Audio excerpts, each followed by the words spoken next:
Graça e paz, querido. Estamos, quem sabe, na última célula do ano de 2020 e é uma alegria podermos estar aqui perto de uma data tão conhecida, tão comemorada, tão celebrada, que é a data do Natal.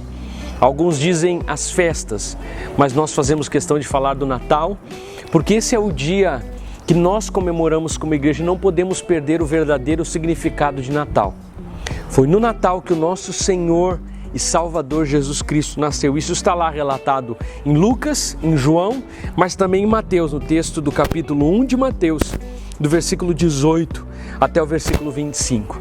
E a meditação que nós temos para você, eu não vou ler todo o texto, você pode ler o texto aí na sua casa, na sua célula, fica aí para o seu líder de célula, para vocês lerem juntos esse trecho, essa perícope de Mateus que fala do nascimento de Jesus, que Jesus nasce através de um feito milagroso no ventre de uma mulher virgem. E nós falamos sobre isso no domingo, mas refletimos sobre isso aqui agora. E esse é o verdadeiro sentido do Natal, um Deus que se fez carne, Emanuel, Deus conosco, mas nasceu no ventre de uma mulher virgem. Imagina o desafio disso para José, que era o futuro marido, aquele que já estava comprometido em casamento com a Maria. E nós vimos no domingo como José se deparou com essa situação, com a situação de um Natal diferente, com a situação de uma realidade diferente. E vimos na vida de José alguns ensinamentos básicos para mim e para a sua vida nesses dias. E o principal deles, o primeiro ensinamento de José, como ele se deparou, ele podia ter envergonhado Maria publicamente, depois que Maria chega e fala para ele e diz: olha, eu encontrei um anjo e estou grávida. Imagina na cabeça de José o que passava. José tinha aproximadamente 18 anos, enquanto Maria tinha de 12 a 16 anos. Era a época em que os filhos eram dados em casamento, um acerto entre famílias. E nós vemos aí José preparando, fazendo todos os preparativos, já estava comprometido e ele recebe essa notícia. E a postura de José, depois de pensar, depois de tomar a decisão de desfazer o compromisso, somente falando com as famílias e não expondo ela publicamente diante da sociedade, um anjo aparece para ele em sonho e explica tudo o que estava acontecendo, que ela seria mãe do menino Jesus, mãe do Salvador. E é aqui que José nos ensina algumas coisas impressionantes, algumas coisas tremendas. E a primeira delas é aceitarmos a vontade de Deus, independente de qual for.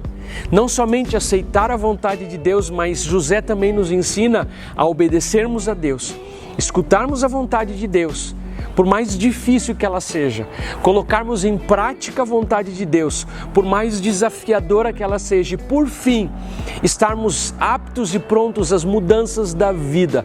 Viver a vida cristã é viver uma aventura a cada dia, é viver o sobrenatural de Deus, o novo de Deus.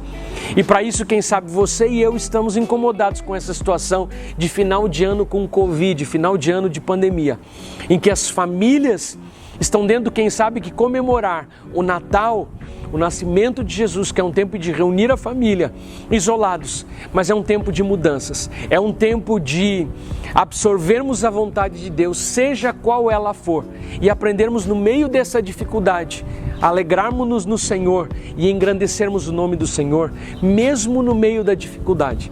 Que venhamos aprender com José, o pai terreno de Jesus, um homem especial, um homem justo, e não poderia ser diferente, porque ele cuidaria de um filho perfeito, um filho de Deus, o Deus encarnado.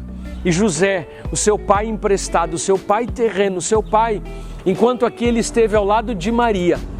E esse é José que nos deixa ensinamentos de como nós podemos e nós devemos aceitar a vontade de Deus, seja ela qual for. O meu desejo para você é toda sorte de bênçãos nesse final de ano, como célula, como líder, como família. Mas o meu desejo para você também é que a vontade de Deus se cumpra na sua vida, seja ela qual for. Que sejamos abertos com alegria para vivermos as mudanças, os tempos que o Senhor tem sobre a igreja e celebrarmos nesse Natal, o centro do Natal, que é Deus conosco, Deus em carne, que veio no ventre, um milagre de uma mulher que não teve contato algum com o homem, ela foi concebida pelo Espírito Santo. Essa é a novidade, esse é o Evangelho. Eu gostaria de deixar para você nesse Natal, nessa celebração tão linda, onde a família se reúne e mais do que nunca aqueles que puderem vão estar reunidos. O texto que está lá em Mateus capítulo 1, versículo 20. Depois de ter pensado nisso, apareceu-lhe um anjo do Senhor em sonho e disse: José, filho de Davi, não tema receber Maria como sua esposa, pois o que nela foi gerado procede do Espírito Santo. Ela dará luz a um filho, e você deverá dar-lhe o nome de Jesus, porque ele salvará o seu povo dos seus pecados. Tudo isso aconteceu para que se cumprisse o que o Senhor dissera pelo profeta: a virgem ficará grávida e dará à luz um filho, e o chamarão Emanuel, que significa Deus conosco. Emanuel, esse é o meu desejo para você nesse Natal. Deus conosco, Deus presente. Jesus nasceu. Jesus hoje está presente, Ele é o nosso Salvador. E o meu desejo para você é que você tenha um feliz Natal e aprenda com José a colocar a vontade de Deus acima de todas as coisas, seja ela qual for, porque ela é boa e agradável. Que Deus te abençoe.